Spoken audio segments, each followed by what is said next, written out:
Ladies and gentlemen, welcome back to the True Life Podcast. I hope everybody's having a beautiful day, a beautiful evening, wherever you are. I hope the sun is shining, the birds are singing, the wind is at your back. I got a great show for you this evening, and I want to start it off with a nice little introduction here. In an empire of numbness, where sedation is sold as salvation, one woman dares to weaponize wisdom and baptize bureaucracy in the psilocybin sacrament. Jenny is not a facilitator. She is a forager of frameworks, a cartographer of care, turning risk reduction into revolution. She walks the fault line between clinical ethics and ecstatic experience. MBA-trained? Yes, but with soul credentials inked in sweat, in silence, and sacred listening. She's briefed lawmakers with the calm of a nun and the clarity of a sniper. She's testified with tremors in her voice and steel in her spine. Her resume reads like a paradox. Real estate magnate turned mycelial matriarch, spreadsheet whisperer turned soul doula. Jenny co-founded the Safer Psychedelics Association of New England, not to play nice with power, but to redefine it. She speaks for the trip gone sideways, for the mothers who don't trust the system, for the cops confused by consciousness, for the firemen called to burning mines. This isn't harm reduction, it's harm revolution. This isn't education, it's uncolonized knowing. She doesn't just talk set and setting. She resets the setting of the entire conversation. So lean in close, fam, because when Jenny speaks, the old paradigm doesn't just shudder, it begs for a blindfold. And the future, it's already listening. Jenny, thank you so much for being here today. How are you? I'm so great. That is the most impressive intro I've ever had. I don't even know who you're talking about anymore. I was like, who is this person? I need to be her. Well, thank you so much for having me, George. It's such a pleasure to be here to chat with you. Yeah, well, thank you for your time. You've been working quite a bit, and you have run all over from academia into law and psilocybin. It's such an interesting way to find out where you are. Maybe we could just start there. Did you always think you were going to start off being in safer psychedelics, or how did you get here? No, not at all. Gosh, that I guess psychedelics has this way, or like this space has this way of sucking you in. Maybe drawing you in. I think that's probably a better way of saying it. Yeah. And like you alluded in my intro, I come from a pretty straight and narrow background. I did graduate UC Santa Cruz, and for those of you slugs out there, woo woo, so it was a fantastic experience. I really loved my undergraduate studies there, and you get a full breadth of education in humanities as well as kind of soul searching opportunities. But really, after undergrad, I really thought kind of like, that is behind me. I am an immigrant myself. My family were immigrants. And so I think very common to the immigrant story, you want to, kind of live up to the sacrifices that your family made. And so when I graduated, I thought, I'm going to work for a few years, go to grad school, tutoring between law and business school, ended up in business school. And like you said, I love the spreadsheets. I have so many anecdotes I can give you of my friends making fun of me and my spreadsheets. Just they're like, do you sleep in spreadsheets? No. So yeah, I mean, it was by chance. I'm a huge fan of Michael Pollan, being from the Bay Area. And I read everything he's written because I enjoy him, right? And I picked up his last, the previous book, How to Change Your Mind, not even knowing what he was writing about. But I've always been interested in like brain science. There's a history of, dementia, Alzheimer's in my family. And so just kind of curious. I'm a curious person. And I listened to the audiobook. And I even asked myself, am I hearing what I think he's talking about? And that really kind of planted the seed of, is this something that could possibly help? And at the time it was my ex-spouse, going through a really challenging time of mental illness and depression.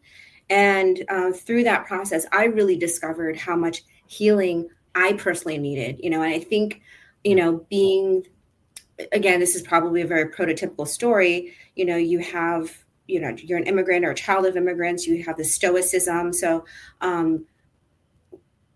I've always kind of kept this very strong, stoic demeanor, Yep. and really just kind of power through everything.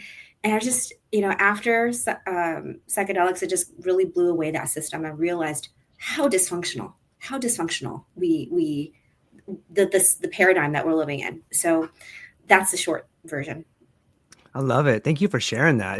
It never ceases to amaze me, the people that are sort of called in. You know what I mean by that? No matter what walk of life you're in or what nationality, on some level, it seems like there was a tragedy in your life that allowed you to realize, look, I'm part of something a lot bigger. But it takes that tragedy sometimes to really be called in, whether it's mental illness or losing someone you love, or there's all kinds of ways it can happen. But thanks for sharing it. I always enjoy learning what it is about this person that kind of called them. It's almost like an initiation or a rite of passage. Do you think that's fair to say? Oh, definitely. I mean, I think this moves us into kind of our Western society, especially in North America, right? Right. We've lost a lot of these rites of passage. Yep. Growing up, I was fortunate to grow up in the Bay Area, so a lot of diversity. And my Catholic friends had what is it called? Where they do their thing, like a catechism thing, Right. and yeah, and I The was like, quinceañeras and stuff yeah, sometimes. and then the quinceañeras, and then my Yep. Filipino friends of Filipino descent, Yep. they had a kind of quinceañera type of thing as Yeah. well. And I just kind of thought, oh, these are so wonderful, these like rites of passage. And then I participated in some of them, but in my own family, we didn't have these, because we wanted to be like really American and really just integrate, and Totally. and one of the things was like, you're going to speak English without an accent, Mhm. so I accomplished that one part. But everything else, disappointed my family left and right. But it's and I just really thought like, wow, it was just so interesting how these other cultures have these initiation type of processes into adulthood, and we in the Western world, we don't really have that. We have this overarching culture that is so survivalistic Yep. and kind of vanilla. I mean, I don't want to Totally. knock on vanilla. Vanilla's fine. That's kind of, Vanilla's fine. yeah. I mean, it's kind of there's no depth. We are such a such a society that is so keen on like higher functioning, and higher functioning is just simply survival. It is actually not thriving, right? We've Yep. optimized everything.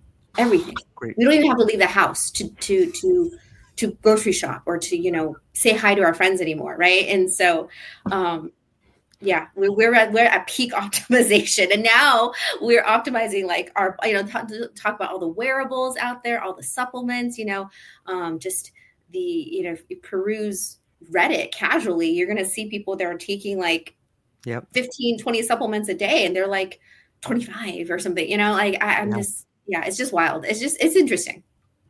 Check out my stack. I'm taking these 4 nootropics. I'm taking these kind of 7 functional mushrooms.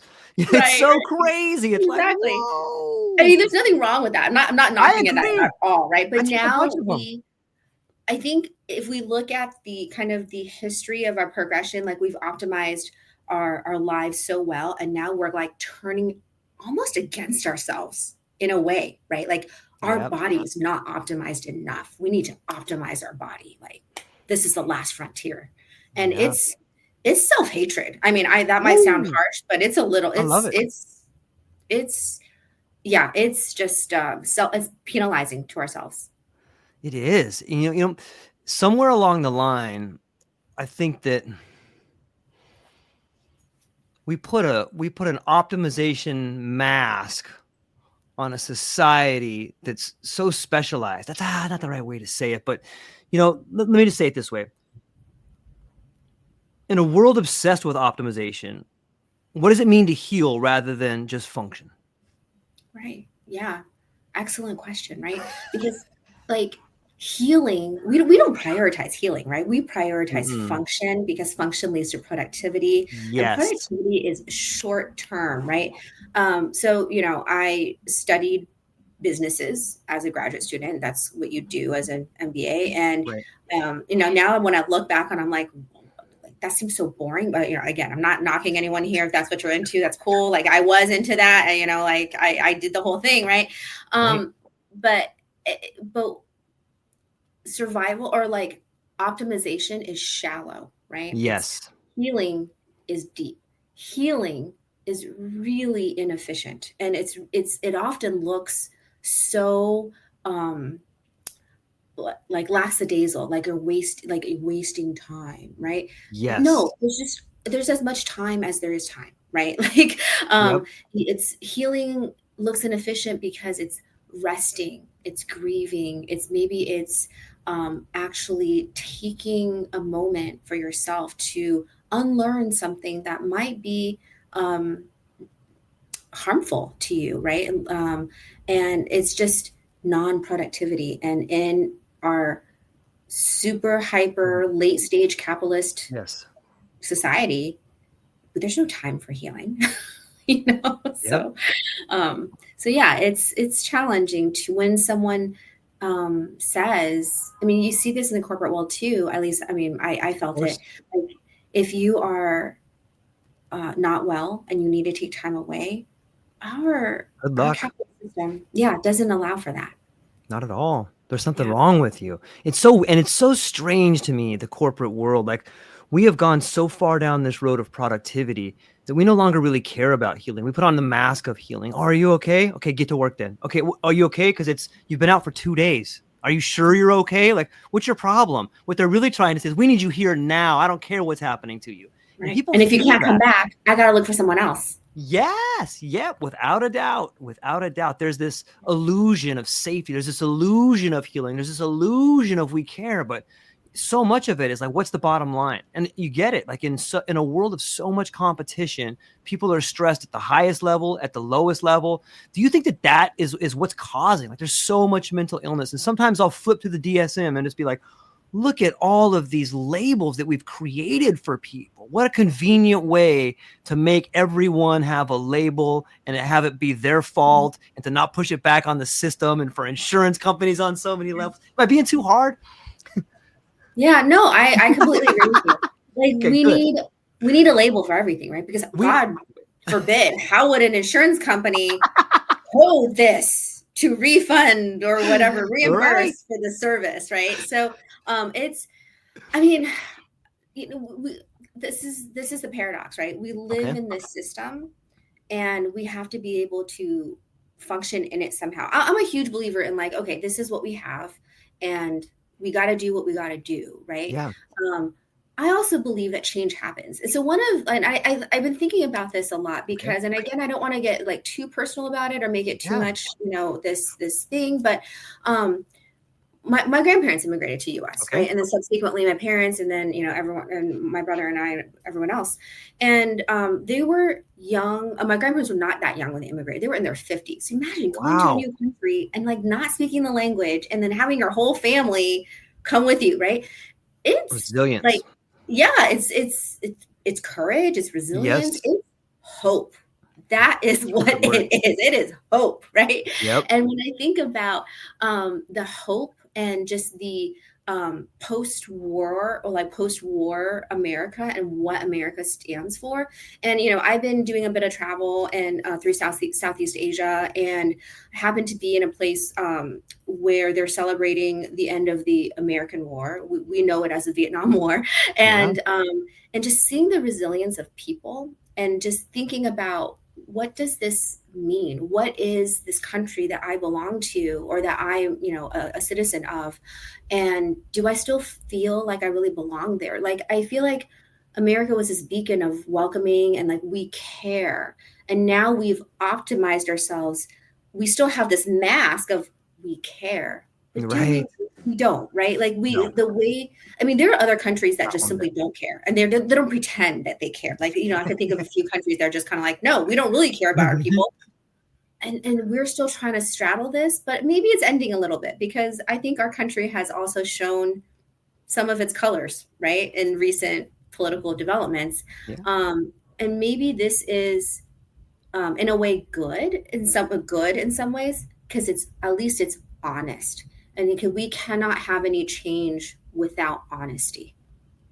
Yeah, maybe this is what the beginning of freedom looks like. It's messy, it's hurtful, it's painful, it's the darkness. It's an ordeal. And the same way when we go through these psychedelic journeys, I'm a big fan of the big doses that cause you to have an ordeal. I see them as initiations on some level. And I can't Mm-hmm. help but think, wow, what we're going through right now in the world, and choose wherever you're at, you can see it, but especially in the United States, like, this is an ordeal. Like, we're going through this thing, and it should be reason for rejoice. It's not going to be easy, but all this loss, like, you spoke about your family coming here and you use two words that I think are fundamental in anybody becoming the best version of themselves, and that's resilience and courage. And these are the things that psychedelics show us on so many levels. You have to have a lot of courage to be like, okay, I'm going to take this dose. And I know when I take this, I've done the research. I have my set and setting. I have people there to watch.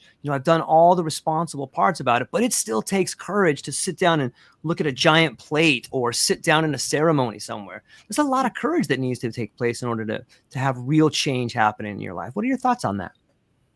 Completely agree. It is so I am always so humbled and in awe when I hear about people going through ceremony, Yeah. because it's courage to look at yourself. When you're going through that ceremony, you're looking at yourself. You're dissecting who you are, and the it just takes a lot of courage to confront yourself. Like, we do it on a daily basis. So first of all, I want to put that out there, right? Like, we're our own worst critics, but Yep. I don't know what that statistic is, but we have, like, I don't know, 20,000 recurring same thoughts or whatever every day, right? And some of that dialogue with ourselves probably isn't super healthy, probably isn't super nourishing or caring either. And yet we have these conversations. But when we're in ceremony working with the medicine, it's different, right? Because Yeah. we kind of space from ourselves, and we can just kind of look in with ourselves, and we are really thinking like, oh wow, yeah, huh, that's what I did, or that's who I was, and this is why. And I have the agency and the knowledge to change it. And so that's why I think everyone who goes through this is so courageous. And again, as the executive director of SPAN, Safer Psychedelics Association of New England, mouthful, we're not encouraging people Right. to work with psychedelics. What we are saying is that you may work with psychedelics, and personally, my co-founder and I really also want to give a shout out to my team, my co-founder, Dr. Bree Reeser. She is an amazing person. This would not happen without her, and all of the leadership at our organization as well, and their backgrounds, their specializations. Like, I sometimes I feel so humbled, because I'm just like, what am I doing here? So I do want to definitely give an Yes. acknowledgement to everyone on the team. But yeah, and we have our own personal experience, and so therefore, we definitely have our positions. But as an organization, our position is that you may engage with this, and when you do, please be safe, and this is how you can be safe doing it. But that aside, for me on a personal level, yeah, psychedelics has completely changed everything. I'm still who I am, but it really gives us a portal to see, it's how do I say this? Like, people can get to this state with, like, yoga, meditation, Right. breath. It's kind of like the slow lane. Psychedelics is kind of like the fast lane. You can't Yeah. keep traveling in the fast lane. Eventually you're going to crash and burn, right? And I just kind of see the two kind of together, and like the middle lane, which goes also really well with, like, the Buddhist philosophy of the middle Right. path, which I happen to be Buddhist, so I kind of like that. But yeah, so it's yeah, healing is hard. It takes a lot of courage to confront yourself. It's so true, and it's really well said. Sometimes I get tied up in the language, Jenny, where we have so much language in the Western world that does, like, the language of science doesn't seem to really count things that aren't measurable. You know what I mean by that? Like, we have these clinical trials and stuff, Yeah. but so often the things that are left out are so important. I know back in the 50s, I was talking to Dr. Erica Dick about this. And she was saying, George, back in the 50s, they would have these incredible questionnaires where they would bring in the wife of someone who had some real problems. And they would ask the wife, is your husband less of an asshole? You know what I mean? And they had these really brilliant questions though, because that matters, like who knows the person that's in pain more than their spouse or their children or their mother or their father. Like that sort of stuff seems to be left out of the Western world of science on some level. And it's so important. Are we going to see, especially with you being a Buddhist and having a background in more of an Eastern tradition, do you see these two things like this, the mystical side and sort of the science side beginning to spiral together like the double helix and kind of coming together to build something new? Yeah, I mean, I'm not a scientist, nor am I a lawyer, or any of that stuff, right? And so I do, and I also want to really be totally straightforward and transparent. Okay. Is that like I'm one of those people that believes in science, right? Like we have this whole debate of in our country of like science is real, and yeah, science is real. I believe science. I believe in vaccines. That's okay, and I also think that this is the thing about psychedelics where it creates space to a container for some mystery, right? For some what that mystical experience, as the language is calling it, the ineffable, right? Yes. And we do try to kind of stuff all of this into like a clinical box, a legal box. And, this is where science and the law kind of come together in a way too, that the laws are based on scientific findings. Well, but science is also ever moving. Like good science actually changes. And that is a kind of well, I just say good science. I mean, there's just laws that are like, there, like gravity is true, right? And but the idea of science is that we constantly evolve and grow without the certainty, right? Because with certainty, then we wouldn't need science, right? Yes. And I think that's the challenge in our world, especially now. We want a world of certainty because we have experienced such stability for so long. And, going back to kind of a prototypical story, if you will, we do all the right, people do all the right things, they get the job, they maybe even end up with the right person. And yet there's a reason that we don't feel internally like our soul is not satiated. And then we think there's something wrong with us. Yeah, there might be, there might be things but the answer doesn't lie in a pill. It lies in kind of looking within. And I think psychedelics is a way to do that. I don't want to call it a tool because I think that diminishes the sacredness of it. Me too.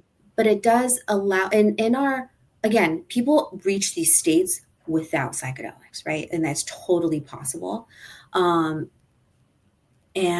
I just think that in our, going back to our conversation about our topic about super optimization in this world, we have been trained so well. We have been so domesticated in this capitalistic kind of structure that we might need a little bit of tools, right? And so, people say like, well, how often, there's concern, how often do you need to do it? Or, do you need to do it every day? And I was like, no, people do it once in their life. Sometimes that's it. Sometimes you do it once a year and that's it. It's really hard to put into language, when we try to do that, because we're always up here. But really psychedelics brings it into our body because we are constantly up here in our brain, in our minds all the time. And what psychedelics does is allows our bodies to experience our feelings and to really process through. There's a saying, I'm sure you've heard it, you can't heal what you don't feel, right? It's true. It's so well said. And shout out to your team, Dr. Bree, and everybody over there. And I'm so happy that we brought up this idea of language because you guys are working with legislators. You guys are talking to lawmakers. And I guess the question is, how do you translate altered states into legislative language? It's a tricky one. It is really, really tricky. Yeah, thank you. I mean, again, your questions, George, are so like, oh my gosh. I was like, oh man, there's a lot of prep I have to do for this. So yeah, no, I mean, the law by design, wants, prefers Yes. precision, predictability, whereas this, the mystical and the kind of the unpredictability of these experiences, they only emerge in contradiction in a way, right? Yeah. Like Yeah. one of the things I learned for me personally is just how to hold the contradictions in our life. Like I had a huge lesson of grief and joy in one of my earlier experiences. And again, I was going through this personal period of intense grief and just this feeling of being bereft. And I had a Mm. lot of loss in my life at that time. And through the experience, I was able to hold both. But you can't, like, how do you write that into law? You really can't, right? And so this is why SPAN is a huge supporter of decriminalization, because I love you it. don't really need to write into law, X, Y, and Z. This is how, and one of, as you alluded to, I worked with the measure in Massachusetts, Measure 4. And one of the challenges as I was phone banking for the campaign was, people are like, well, there's this homegrown provision. It outlined, it was way too precise. And it was interesting. It was a huge lesson, how people get so hung up on the language. And yeah, it really just really taught me and showed me something about like how this political process works and how like the machine, like what the machine feeds on. It's kind of ugly actually. So Yeah. and the risk of kind of these types of legislations, it's always a catch-22, is that we might be, and again, I don't want to get too esoteric here, but like we might be colonizing the sacred. And you Without a know, doubt. do we want that? Like, yeah, we do, because then it enables other people to do it. Because I have tons of friends that would benefit Mm. from this, but they would never, ever, whether it's their job or personal values or ethics, do anything illegal, right? And I get that. I respect that because I used to be that person. Um, and at the same time, I know that this is going to be so beneficial. So, yeah. I love it. It's so interesting, the debate between legalization and decriminalization. And I see it a lot like in psychedelic science that we're both going to. Everyone should check out psychedelic science. Is going to be a great venue. There's going to be some really cool stuff there. I'm going to be hosting a free concert at the Boulder Canyon Theater for Iboga Saves. But it really brings up this point about the legalization. And you had mentioned something that's near and dear to my heart, and that's this idea of commoditizing the sacred. And I see it happening with like a lot of these certificate programs. And for me, I push back pretty hard because what I see happening, and I could be wrong, I'd love to get your thoughts on it. It's this idea of sort of commoditizing vulnerability, number one. And there's so many people out there right now, especially some of these certificate programs of some pretty big names out there. And I get so upset because it seems to me they're setting up on some level these, sales funnels disguised as psychedelic events. And then they bring in these people that are halfway broken, and then they charge them all this money. And it seems to be built on the same school model that's failed so many people. And it's like, these kids are going to borrow money to go to your 1 year that's going to turn into a 2 year. It's probably going to be a 4 year. What are they going to do with this degree? And I'm starting to see students come out and say, look, I got this degree. Now I'm working at this place and I'm not very happy with what I'm doing. I can kind of see the pushback. And I think that comes from commoditizing the sacred. It's taking this thing that's a sacrament. It's taking this thing that's a birthright and just wrapping its arms around it like it's just centralizing on so many levels. I know that's a lot, but what are your thoughts? Yeah, I mean, I agree with you. I mean, I don't want to name any specific names, but like, I went through a training program, right? I'm a graduate of Intertrek, and I can say that because I did go through that program. I thought it was great. We had such amazing speakers, Robin Carhart-Harris. Gosh, there's another one, Kylia Taylor, like it just some amazing thinking, like minds in the field, right? And I found it really of value. But they don't have the same speakers every cohort, and Right. et cetera, right? And that's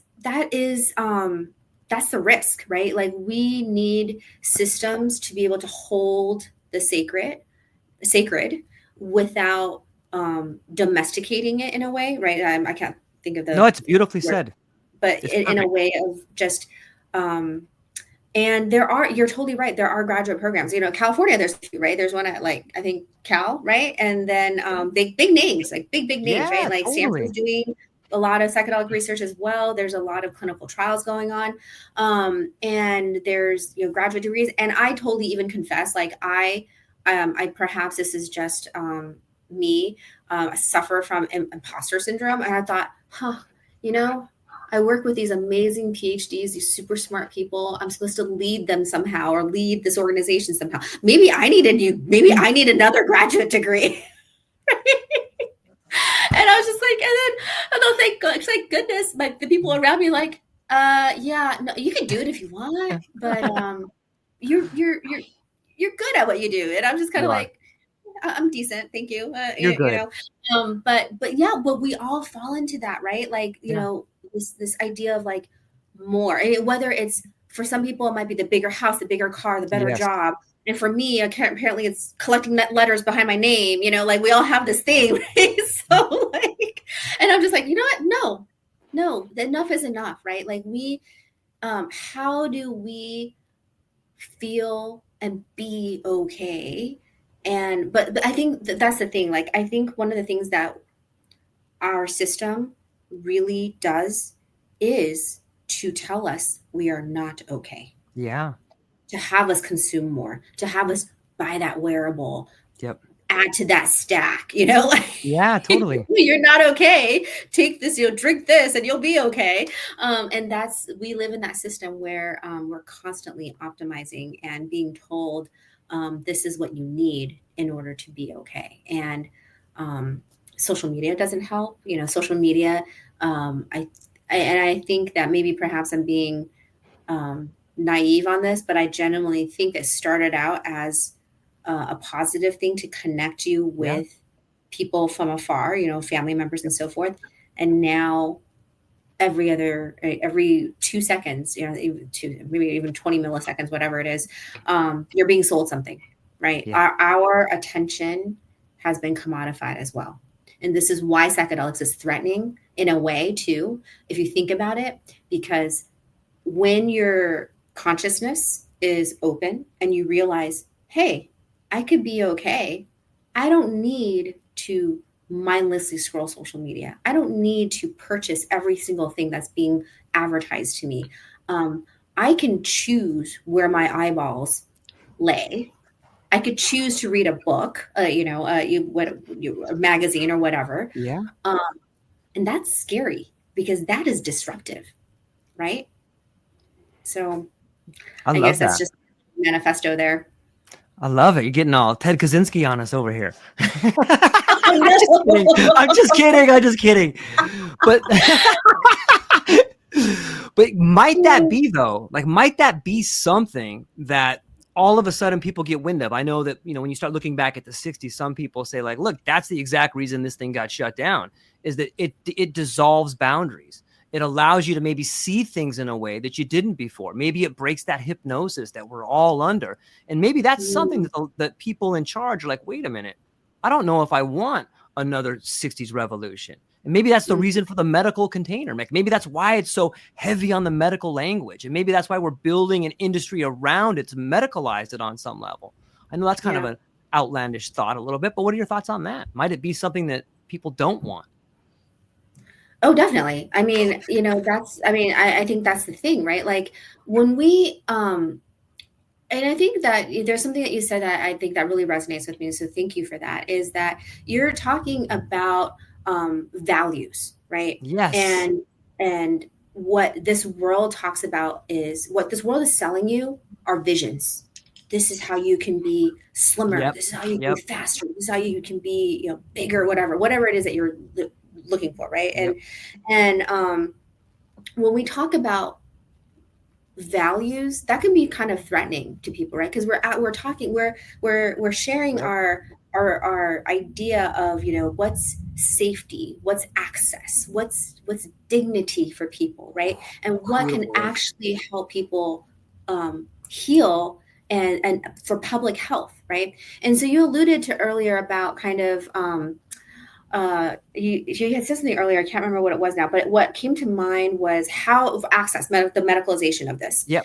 And Dr. Bree and I have talked about this a lot. Like, I don't know that I exactly know what type of access is the best access, right? I have to really kind of think about like the systems. I do know that maybe putting it in a medical access may not be the best way. And Dr. Bree has much more behavioral health experience. So Okay. she's talked about like an outpatient model, like the way that methadone is dispensed as an Yeah. example, right?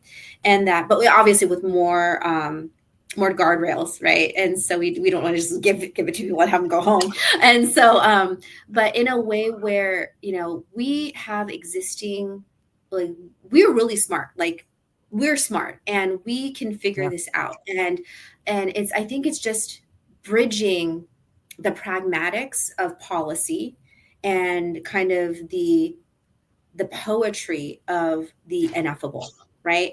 And it's, how do we bring this together?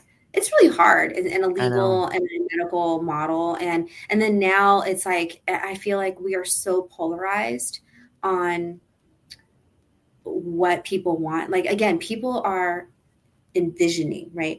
People on the one side of the aisle has this vision for for America or whatever, their community, and other folks have other visions. But we're making the assumption that these visions are representative of our values. And I think at the end of the day, we all kind of value the same thing. We just Yep. have different ways of approaching it. And don't get me wrong, there are some methods that I approve of more than others, but um, but I do think that we're smart and we can get there. It's a messy process, right? But change is Yeah. always a little messy. And Of course. um,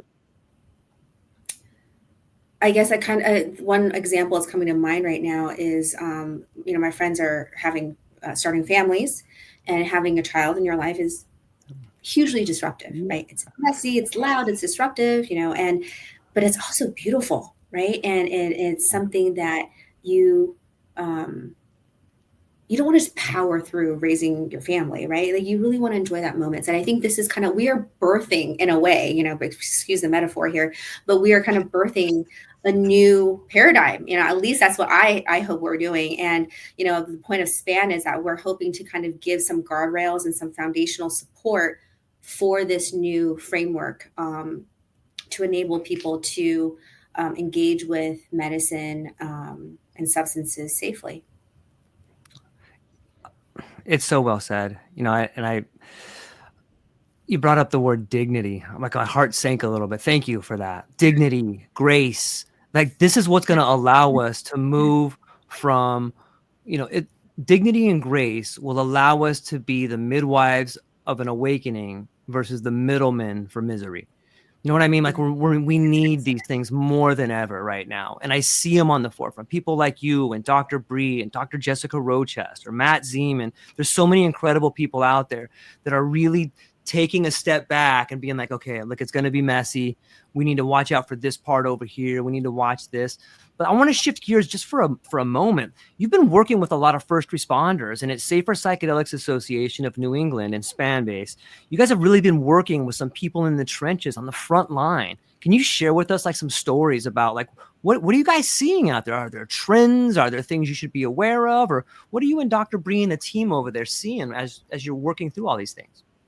Yeah, thanks for the question. So I really want to be clear, like, our goal is to train first responders Okay. Okay. That's the free. goal. And yeah, so we have not, our goal is to get into Okay.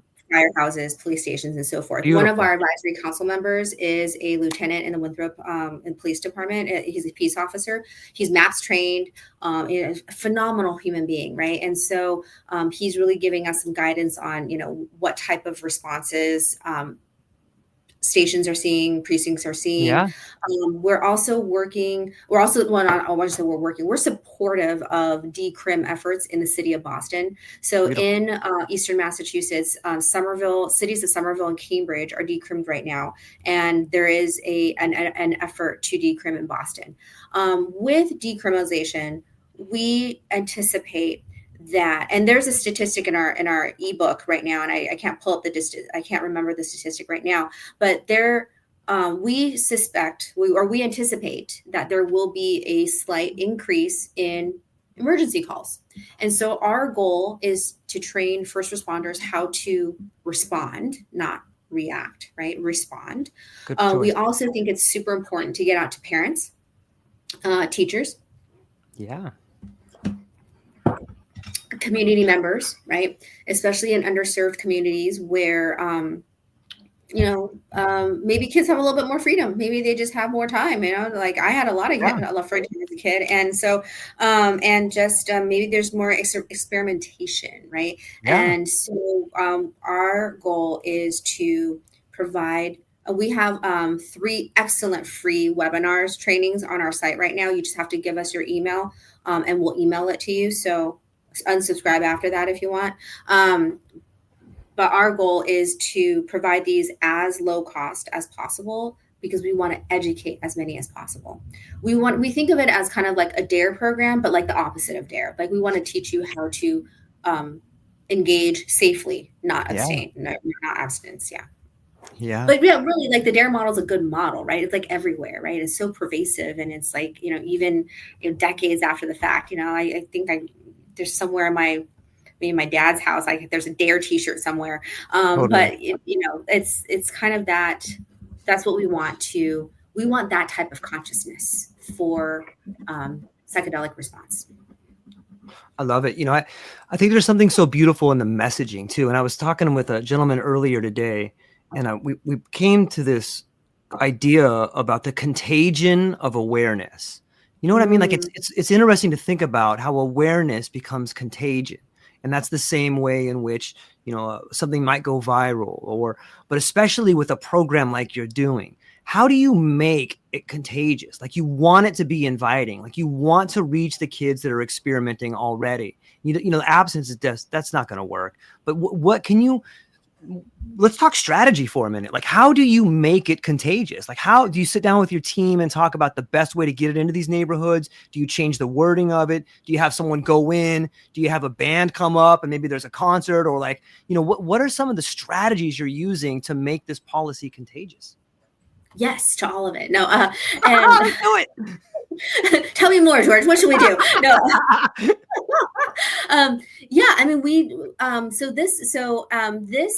We're relatively new kid on the block, right? Dr. Bray and I, we met through Intertrek, and we really started planning this in September of 2024. Right. We incorporated January of 2025. So we've been incorporated for 5 months now. And we are in strong, what's the word I'm looking for? Donation seeking mode, development mode. Right. And we've had a few successful campaigns, and we're really this first year, maybe to 2 years, is about brand recognition. This is where I think business school is actually kind of useful. So we're really about brand recognition right now. We want to share the message of what we're about. I have already spoken and testified to lawmakers. I'm in touch with some lawmakers, and we've offered them, if you want to learn about psychedelics, again, we're not here to convince you of anything, right? And like, being in real estate, when I used to teach real estate and I used to teach my students, like your license might say you're a salesperson. You're not selling anything, right? You are like the person sitting in front of you, they've already decided. Are they going to sell, buy, rent, whatever it is? They're just simply evaluating whether or not you're the person to get them where they need to go. And so when I say that we've talked with lawmakers, we're not convincing them of anything. We're apolitical.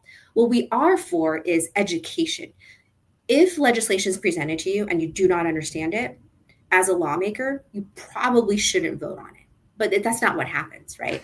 But what we're saying is, if you want to learn about it, We don't care if you're purple, green, turquoise, yellow, blue, whatever. We will teach you how psychedelics archetypically works, the benefits and the drawbacks. We're not saying psychedelics is going to cure the world. It's going to cure every vet of PTSD. No, it's going to take a huge investment. It is a relationship, and relationships take a long time to develop. But what we're saying is, hey, this might open a door, and this is how you might want to consider walking through that door. And so that is our strategy that you want to, I can talk about this all day. Like, and we've spent like 50 minutes about it, but like, you want to learn about psychedelics, we will give you research-based, evidence-based, and our personal experience. If you want it, right? That's anecdotal and some people don't want that. So that you can understand how and if this might work. And why people are so passionate about bringing this legislation to fruition. It's interesting because, I travel a lot. I have friends all over the world. And, as an American, I often get this thing of, Jenny, you're an American and you think America is so free. I was like, whoa. No. That's like the motto of my country. I'm not saying, and is America free in many ways? Sure. But, but we are also so entrapped by ourselves. Bring this type of legislation actually might give more freedom. And I think maybe, like you were talking about in the 60s and everything, maybe that's why it's been so hard, I also have a dear friend. She did a webinar for us, Carrie Rowe. She's a nurse practitioner, and she said something to me that was so influential and so just sat in my heart. And she said that she thinks that psychedelics are coming back now because we are so in danger of destroying ourselves. And I was like, whoa. Yeah. I'm chuckling about it, but it sat with me, and it's like, it really, it's like, I think about that. I think your friend Carrie Rowe is amazing. I love that. He is amazing. I have amazing people. Of course you do. That's why, birds of a feather, they say. It's interesting to think about it from like that esoteric level. I'm fortunate I get to sit down with the Mahadrina of Santo Daime, and we talk about self-love, self-care, self-respect, and just the evolution of consciousness on some level. And it does seem that my personal belief is that you don't come into this world, you come out of it. The same way that an apple tree grows apples, the earth grows people. And when you start thinking about it that level, you go, oh, well, if the earth is an organism and it is changing itself, of course we're going to change with it. And of course there's going to be these fruits that we can have to help change our consciousness along with it on so many levels. And it does seem to me that we are in need of leadership. We are in need of change. We're in need of a return. I think Terence McKenna called it like an archaic revival, these rites of passage and these things that we go through, these ceremonies. And I think that's what's happening on so many levels. You're beginning to see this sort of new kind of awakening happening. And if I don't get to these questions, people are going to start getting mad at me, Jenny. So we got to jump into some of these questions over here. And we'll come back and talk more about it. But this one first is coming to us from, where is this? Let me start at the top here. Okay, this one's coming from Desiree. She says, you've trained in end-of-life psychedelic care. What has death taught you about how to live? Wow, Desiree, thank you for this question. My gosh. Wow. This is an amazing question. I don't even know where to begin. So first of all, thank you for this question. I don't even know where to begin.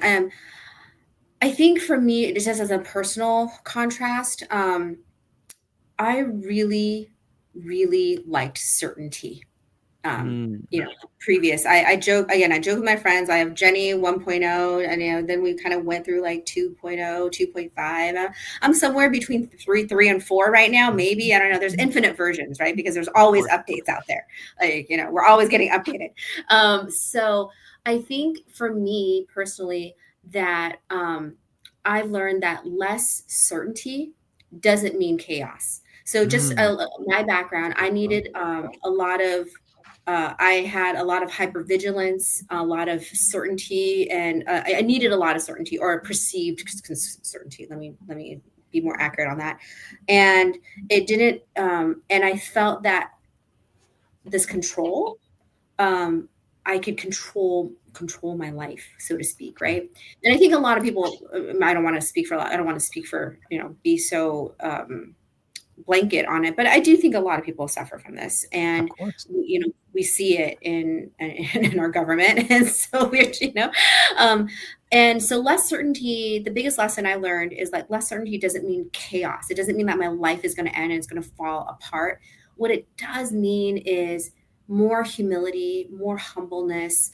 I've learned to be more open to what life just unfolds for me. I've learned to not push so hard and to allow it just to kind of flow, which is hard. I mean, the idea, like we think like, oh, they're just sitting there not doing anything. That is the hardest thing I've ever learned how to do. And one of my early mentors taught me this, and it's in here somewhere, but sometimes I forget it. She said, non-action is an action. Non-action is a decision, right? Yeah. Because we're taught to constantly do. And so just the humility, openness, and being able to accept and to sit with and to hold not knowing. And not knowing, sometimes that puts me right in the present moment.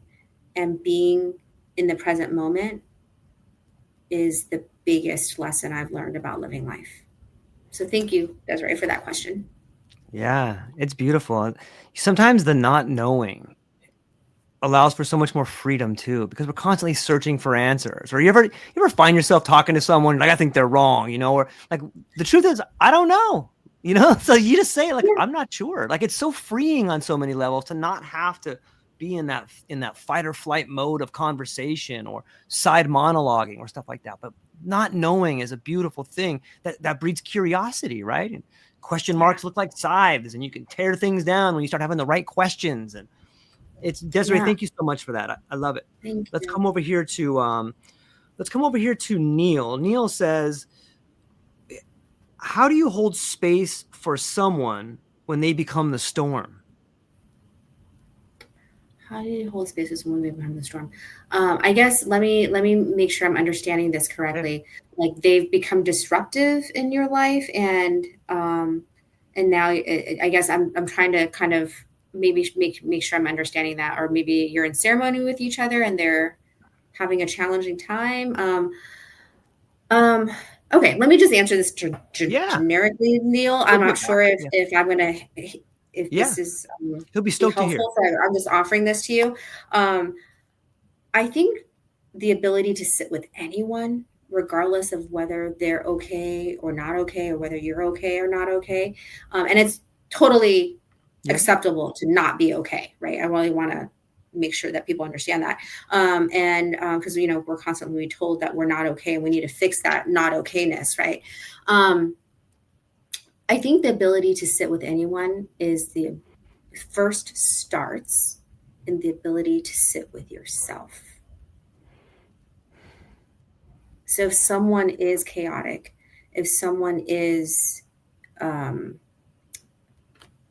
stormy, um, to be able to find the calm and to not be pulled in to that chaos as well, to know where you stand and your own groundedness. So I think that's another thing, thinking about all the lessons that I've learned and that have been provided to me, is a sense of groundedness. And that so we talked a little bit earlier about Yeah. my friends having children, right? And one thing I've learned, so I'm an auntie. I'm a very thankful and gracious and humbled auntie, and I've spent a lot of time with I've been cousins, and they're all a little bit younger. And one thing I did learn, and even with clients, if you will, right? Yeah. If you are not feeling okay, that other person's going to feel it. So all the time I've spent with my own family and their children, my friends' kids and my friends' kids, I've learned that as long as you can be okay, the other person's going to feel it. And you can, it's that, what is it? It's like co-regulation, right? And then again, we're clinical, making it clinical, but I think it's the co-regulation is what it's clinically called, and the attunement.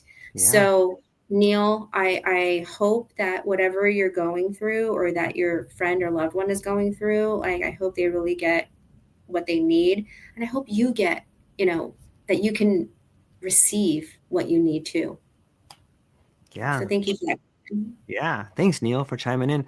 Next up, we have the great Ranga Padmanabhan. I'm sorry, Ranga. I always get his name wrong. Ranga Padmanabhan. He's told me like 10 times. Ranga, I love you, buddy.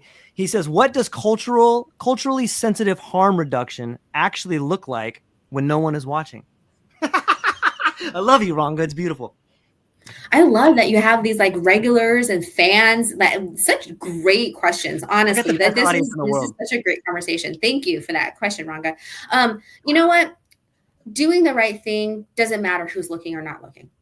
That's just a value that I hold, right? It doesn't matter who's looking or not looking. You just do the right thing, right? And so, and I know that I make it sound so like cavalier, but I honestly, that's one of my values. Like, you just got to do the next best right thing, right?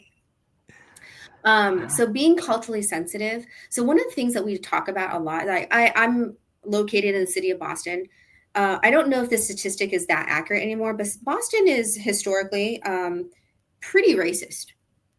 I think it's changing. Definitely. No, okay. I know it's changing. Like, we have a very progressive Taiwanese American female mayor. Like, that's cool. Like, I'm Taiwanese American, so I'm like, woo, And so, it's definitely changing. But change is slow. Progress is slow. And so we at SPAN, we also I'm very much involved with the melanated psychonauts in Boston. It's like a BIPOC group for the ethnogen. They're EMC, Ethnogen Melanated Collective. And they are like the BIPOC group based in Boston. And we talk about how do we provide education support for those in these communities that may not trust our medical systems, with very good reason, right? Even as a kid, if something happened in my home, we wouldn't want to call the EMTs, like have these strangers trapezing through our house and saying this stuff that maybe my family doesn't understand, right? And then not to mention all of the actual harm that our medical system has perpetrated against Black Americans, right? Or Black non-white Americans, right? Or non-white people.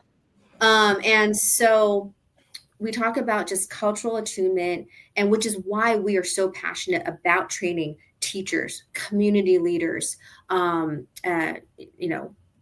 parents, because we think that in these communities, these are the elders that people will turn to. These are the aunties and the grandmas. I don't know how Ranga, what your community looks like, but growing up, I had a lot of aunties, a lot of uncles, grandmas. Everyone's a cousin, everyone's an auntie, and these are the people that you turn to ask for advice. Is the advice good? Sometimes not so, but hopefully, at least someone's asked, right? And so that's why we are so passionate about training community members in these communities to understand psychedelics and not to freak out if your teenager, swallowed a handful of shrooms, and that it's going to be okay. It's going to be okay. Without a doubt. Yeah. It's such a great way to bring awareness into the homes of the people who may not know what it is, because I think it was McKenna who said something along the lines of psychedelics are a substance that when you take them, it makes everybody around you trip out. You know what I mean? Like, so everybody around you is like, whoa, and you're like, I'm all right. It's a little groovy over here, but I'm all right. And then it gets back to that. It gets back to that the idea you were talking about. The clinical word for it, I think you used, was like the not coherence, but the co-regulating. If you've taken a substance and you feel different, and everybody around you is freaking out, whoa, that's going to put you in a space where you're really going to have a difficult time on so many levels, right there. It's amazing. Right. Ranga, thank you so much for chiming in over here. This one comes to us from Betsy. Betsy's from Oceanside. Betsy, I love you. She says, is a bad trip a sacred teacher? Betsy, this is such a great question. Thank you so much for asking this because so at the end I'll provide I'll offer your listeners who've spent so much time with us now some resources. But one of the resources we have is an ebook, and I actually just finished editing, re-editing our chapter on a bad trip, right? And I'm not saying it to like diminish it. Right. When we say bad trip, colloquially, we typically mean something like the trip was challenging. Like, I've had so many bad trips, if we want to think about it, right? I'm crying, weeping beyond belief, right? I'm just like, where are these tears coming from? I should be desiccated by now. But those are challenging trips, right? Yeah. We define a bad trip as something actually bad happening to you. Like maybe you get up and you fall and you hurt your hand, or you twist your arm somehow, or you stub your toe when you're going to the bathroom because, you didn't have a sitter with you or a facilitator with you, whatever, right? Something actually bad happening. And bad trips typically, like these bad trips happen, both the like kind of mental bad trip, the metaphysical one, and the actual physical space one, with lack of preparation. So we do believe that preparation, set and setting, will mitigate as much as possible of a bad trip. Now, Betsy, to your question, is a bad trip is a bad trip a teacher? Is that the question? She said a sacred teacher, but sacred teacher. My personal opinion, I want to say yes, but again, there's no certainty, right? It's what you take from it. Right. And so right. the ability that the ceremony is, it's not a prescription, it's a container. Like whatever's in that container that comes out in the non-specific amplifying ways that psychedelics are, they kind of emerge. And what lessons are you going to take? Are you going to receive? I mean, I don't like the word taking. It feels so forceful, but these lessons emerge, and can you receive them at the time? One of the things I also learned from the first question is, what have I learned? Yes. One of the things I came to realize was, I'm not like the super devout Buddhist, but my grandmother was on my maternal side, and she would say these two things to me like throughout my life before she passed on. And one of the things I realized coming out of my experiences was, oh, that's what she meant. Oh, I get it now. Like, these are decades later, right? Yeah. And so I think, Betsy, thank you for this question, because I think anything can really be a teacher. I really do believe that, I'm not saying there's a lesson in everything. Sometimes bad things just happen, right? Yeah. But I think that if we can be reflective on it and see the world as a mirror, and even the journey experience, the ceremony experience as a mirror, I think there could be some value in that, But again, that's just my personal opinion, Betsy. Everyone's journey is so personal to themselves. So, and I really encourage people to get support, therapy, integration, and support to kind of see what emerges for you. Thank you. Yeah. Shout out, Betsy. And I'll tell you this, Betsy, because I know what kind of doses you're doing. You're doing like 5-gram doses. Those are big doses. Here's something that I have found that I think works pretty well. The more you try to push it away, and I'm talking about when you take the dose and maybe a couple hours in, and all of a sudden you have these really uncomfortable thoughts. This is kind of what her and I were talking about a while back. What I've found, Betsy, works is that the more you try to push it away, the bigger it gets. Just sit with it. And here's one thing that I've learned is that think of all the thoughts when you're tripping as like a line of people waiting to sit in your lap, and they just want your attention. So the bad ones, the good ones, the rowdy ones, the people in line getting crazy, okay, they want your attention. So take all your thoughts, Betsy, bring them right up on your lap, sit them down, put them on your lap, and just talk to them. Be like, what do you got to tell me? What is it? And just listen. Let the thoughts sit as long as they need to with you. And if you don't try to force them away, they'll leave on their own. But the more you try to push them away, the rowdier they get. So just sit with them, Betsy. Just let them sit down at your lap. put your arm around them and listen. What is this thing really telling me? And once you figure that out, you're like, oh, okay, I got it. It's not really a bad thing. It's just something that I need to be aware of. And you start changing your language from bad to aware. It'd be really helpful. It's helped me out quite a bit, Betsy. And I'll talk to you a little bit later about it. But yeah, thank you for chiming in over here. I really appreciate it. I love that, George. Thank you. I'm going to use that. I mean, another one, as you were saying, like all the people that want your attention. Imagine as a kindergarten teacher, all the students, all of your class, like teacher, or for dog lovers and dog owners out there. So I'm a dog lover. Beautiful. Your dog comes to you, wants something. They're just going to keep looking at you until they get the pets, until they get the treat, whatever. And that's kind of, they just want your attention. And so that's an excellent, that's exactly it, George. So thank you for bringing that. Like in the psychedelic experience, because it's non-specific, whatever bubbles up, emerges, it is calling for your attention. And if you can just sit with it, be able to hold it for a little while, as much as you can, and then it will go. And then that's another saying, right? What you can't heal, what you don't feel. What you resist persists. It's so true. So true. So true. Yeah. And you know what? It almost serves as like a simulator too, because once you figure that out in the psychedelic state, you can take that with you outside of the psychedelic state, and you realize these things that pop up, because they happen too outside of a psychedelic state. Oh, you get this panic attack, you're feeling some anxiety or something. Just sit with it. Oh, yeah. In some ways, I really feel the psychedelics are an intelligence talking to us, simulating what we need to do in our lives in order to be better. And it puts us through these situations. And once you become aware of that, you can change your relationship with psychedelics, at least on some level. Like, oh, I'm actually simulating these real feelings, or maybe I'm processing them different with this particular substance. Now I can take this lesson outside of here and do the work, or however you want to describe it. But it's, I see it as like, really getting to sit with things that are wrong in your awareness, and it's changing the way you see it. Maybe that's the neuroplasticity, maybe that's the set and setting has something to do with that, but it's a real lesson that you can learn from there. And some of the big ones are really tough. It's tough to sit with them. It's scary. Like I've cried my heart out, and I've been curled up in a ball, and but afterwards I'm like, okay, if you can ask the question, what did I learn? Another one, Betsy, is another one I use quite a bit is, what else could this mean? What else could this mean?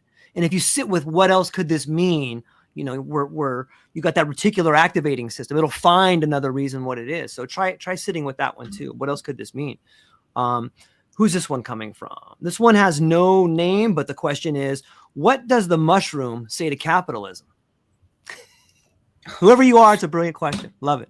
I mean, gosh, where do we begin? I mean, I do think that plant medicine is reemerging for this healing that we need, because we are in this ultra unhealthy. I mean, I could talk about, I always tell people, they're like, wait, Jenny, you went to business school, right? And I was like, yeah, I'm like the worst business school student, right? Like I'm like anti-capitalism, right? And so, and they're just kind of like, oh. I was like, yeah, I know, life choices. And that's the thing, right? Like capitalism and this constant need for optimization feeds the machine, keeps the machine running, and plant medicine and healing actually asks us to slow down, and even has the inquiry of, should this machine even exist? Like, is this what we want for ourselves, right? I think we've completely failed to stop to ask, is this what we want, right? And we live, and I think we often fail, like in our optimism and hope, to kind of see the dark side of things in a way. Like there's always unintended consequences, right? Always, right? Some real life examples, because I happen to work in real estate in Boston, which there's a huge housing crunch. This is a very pervasive U.S. problem, et cetera, et cetera. So then the city puts in low housing requirements to help keep those who run our city in the city, so they can actually get to work, God willing, right? Oh, go figure. Yeah. And but then developers don't want to develop because now these requirements are too stringent and it's costing them money. So there's always like an unintended consequence, right? And so we fail to ask these questions. And I do think that plant medicine helps us open our eyes to kind of see both. Again, I am not advocating that plant medicine is for everybody. Here's some mushrooms, here's some mushrooms. Like, I'm not the Oprah of like psychedelic medicine here, right? It Oprah, should psychedelic. be, right. I love Although it. she's into it now, she had that talk with Michael Pollan. But it should be used with discernment, with respect, and with care, and just a humbleness, right? I do believe, like you said, that they are a teacher. They Yeah, teach us about ourselves. So going back to love it. that very first question that asked about, what have I learned? I learned so much about myself, and that has been illuminating. Like, we live in our bodies for, however many years I've been in this body now, and I feel like, oh, wow, that's why I do this thing. I had no idea for what some of the things I'm not doing, but just kind of like, oh yeah, that makes sense. This is why I'm the way I am. And now that I see it, I get to decide. I get to change and decide if this is how I want to be, and this is how I want to show up. I love it. Yeah, you said something earlier in the conversation too about holding two competing ideas, and I recently had on a really cool philosopher named Graham Priest, and he wrote a book called True Paradox, and Mm, it's fascinating to think about, what is true, and can two things be true at once, and if the answer is yes, what do you do? It's an interesting thought, right? And I think that more people are beginning to come aware of that, like, yeah, that's true, and that's true. I know when I moved to Hawaii, like I was born in San Diego, spent most of my life in Caucasian acres, and when I moved to Hawaii, it was such a different melting pot of so many different Eastern influences and so many people.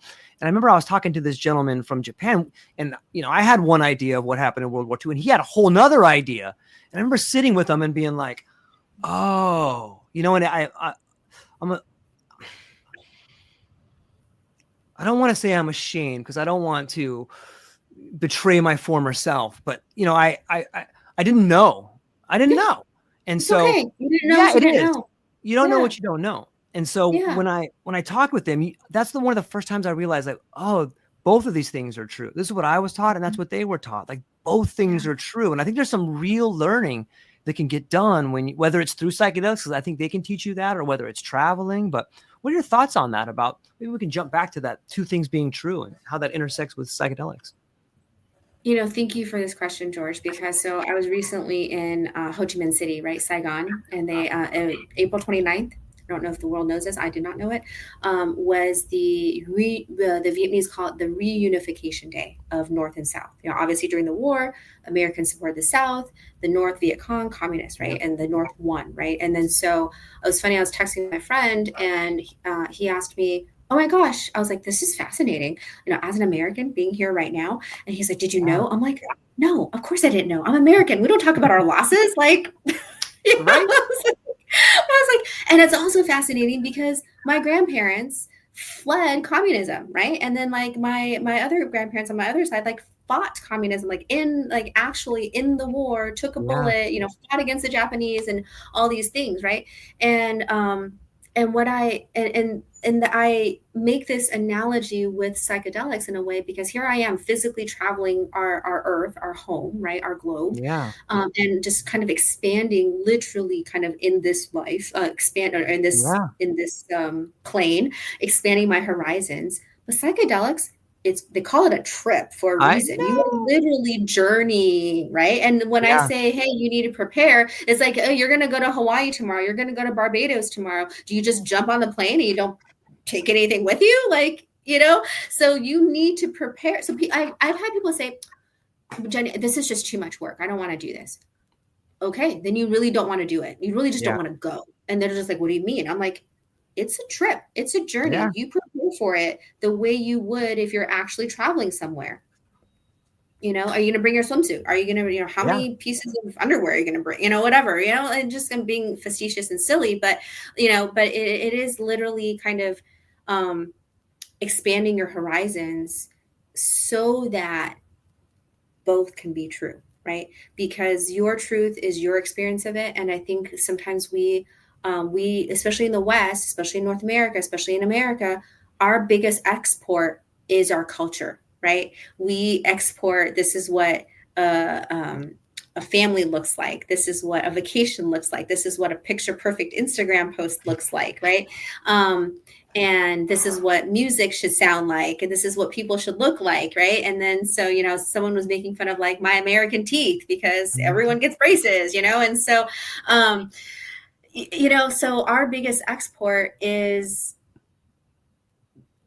supposedly freedom and culture, whatever, but that's not everyone's experience and not everyone's truth, right? So Yeah. yeah, both can be true. Yeah. I mean, again, the Vietnamese, my experience of it was so fascinating. There's just such a proud, beautiful, and yet humble people. But you can feel that dignity of like, this is what happened. And we are proud that this is what happened. We're okay with it. And it's just a very humbling experience. Just completely surreal. Yeah, it does blow my mind to think about how the language for an internal journey is very similar to an external journey. Even the Yeah. language of people say, "Oh, you get high." Well, what happens when you get high? You have a different perspective. Like you're looking down on something. You see Yeah. things different. It, there's like a lot of neuroplasticity when you go to a new place for the first time. Like you're open to all these ideas. You're letting the environment course through you, and it's so similar with these just consciousness changing substances. Yeah. It can't be a coincidence that we use the same language, right? Yeah, completely. I think, yeah, if you go to, when you go to a new city, like all of the sights and sounds and Yeah. smells and everything is kind of like accosting you, right? And that's, Yeah. I didn't like that in a ceremonial experience, right? Like everything is. It's what do you see on the horizon? So you've been talking to lawmakers. You said you're the new kids on the block, and you have these really brilliant strategies about how to, sort of make things aware for the people, the community leaders, the teachers, the parents.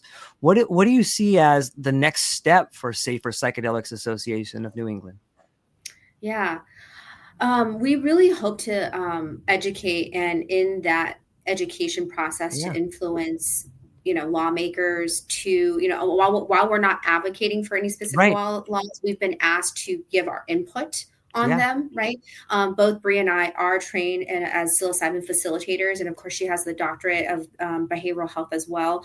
I have more of a slightly legal background, but also from like a more business background, right? So kind of we've analyzed language for legislation when we've been asked to do so, and we really try to give the pros and cons. We really try to give it all, right? Like again, we're not trying to say this is the right path or anything like that, but we do believe that more access could be helpful for people, and that if people are going to engage with it, there are some guardrails that people Yeah. want to think about. And what we do best is we don't describe the trip, because again, that's so personal. That's Yeah. as far as I'm concerned, that's really irrelevant, right? Yeah. We talk about the values, and we describe the transformation.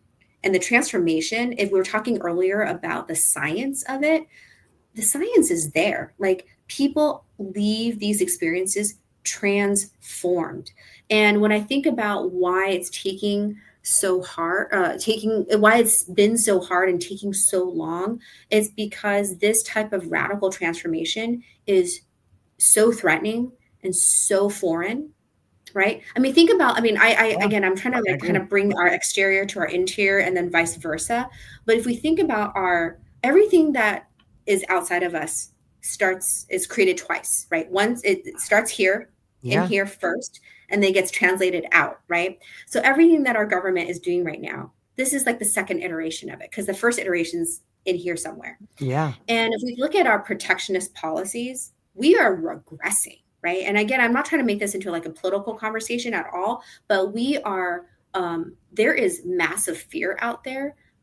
And these protectionist policies are trying to stem change, right? No change, everything stays static, everything stays safe, right? So, um, and And that's partly why I think psychedelic legislation takes so long, because it's inherently it's change, and Yeah. it's technical change. It's not like saying, one thing that we talk about, like, what does Trump want to do now? Start accounts for children to start saving or something like that. Yeah, okay, that sounds like a lifetime, I don't know, 529 college savings plan. Like, it's Mhm. kind of the same as something we already know, so it's kind of digestible. But what psychedelics brings, and what I think this type of legislation, this type of healing opens, like blows the doors open to, is so radical, and possibly so peaceful, that people just don't want it because we don't know what peace feels like. Yeah. It's tough to sell stuff in times of peace. Mm-hmm. You need that. There's so much of what we have is built on just hardcore competition and scarcity mindsets and, Mm-hmm. pumping up prices on so many levels. But yeah, I, I think that the more resistance we get from, be it the administration or corporations, the more radical the psychedelic is going to be. It's yet to be seen whether it's going to spill into something outside of the medical container, and we're going to see something like that. But I think the more resistance, the bigger the psychedelics will come in and change the way people work. It does seem to me that the change is going to come from the bottom up. When you become the best version of yourself, all of a sudden you start changing your community, you start changing your dynamics, you start changing your relationships. And when enough people do that, there's no law or there's nothing up top that's going to be able to hold it back, in my opinion. You think that's a fair assessment? Yeah, completely. I think, I mean, if you think about all of not, I want to say heroes, but all of the great change Yeah. makers that Yeah. we've had, right? Um, one of my favorites is Thich Nhat Hanh, right? He's a Buddhist Brilliant. monk, right? And ultimately, ultimate like peace warrior, in many Yep. ways, with Martin Luther King Jr. And um, when you change yourself is ultimately how you can radiate any type of change. And that, um, but I don't think that's an easy message for people to accept, right? Because we want these externalities. We want to take the Ooh. stack that's going to change us. We want to, you know, buy this whatever that Facebook or Instagram is selling me, because it's going to make me feel better somehow, whatever. And so we've really lost, I think, I mean, again, I'm not speaking for everyone here, but what I do, I speak for myself, that I think there was a time where I really lost the ability to be grounded in myself. And we look for externalities to make ourselves feel better, because we need to keep feeding this machine. And because, God forbid, this machine dissolve, then what are we left with? That's scary. Yeah, I think it's necessary on so many levels. It's just the Yeah. fear. It's just running on fear. But Yeah. and that maybe that's the thing with the tragedies too. And maybe that's why so many people that hit rock bottom absolutely come out, and they come out changed, and they see, and they start living a better life for themselves and their families and their relationships. Is that you really have to work on that fear. You really have to, and it's different for everybody. Someone might have the fear of not being enough. Some people might have the fear of, losing their life pretty soon, or getting towards the Yeah. end of their time. But it's Yeah. just that fear alone that, once you wrestle with it, you begin to realize, look, I think I can beat this fear over here. But it's such a Yeah. it's such a powerful thing. Jenny, we're coming up on this hour and a half. I walked you right up to the No. line right here, and I don't think we even really we scratched the surface. But I feel like we could talk for another couple hours. So you got to come back, and maybe Bree can come with you next time, or Bree can Oh, come on, or sure. maybe some people from your team. I would love to talk to everybody. So, Yeah. but Thank you.